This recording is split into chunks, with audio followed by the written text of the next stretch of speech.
أنت أختي المسلمة، أنت أخوي المسلم، أنت الأخ الكبير وأنت الشاب وأنت الصغير وأنت المسؤول وأنت الراعي وأنت الرعية. أنا نشوف بعينينا أين الصلاة فينا وأين أثر الصلاة فينا.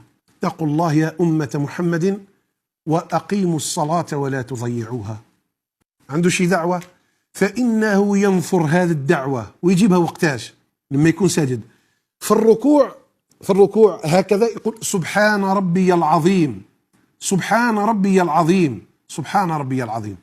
لما رفع وقال سمع الله لمن حمد ربنا ولك الحمد، سجد في السجود سبحان ربي الأعلى، سبحان ربي الأعلى، سبحان ربي الأعلى. وهو ساجد ينثر الشكوى نتاعه إلى الله.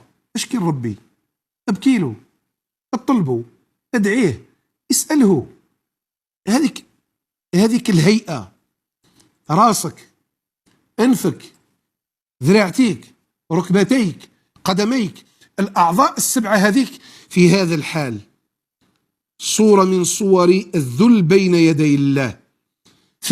ثم خبر ربي واسأل ربي واشكي ربي، ابكي ربي سبحانه وتعالى.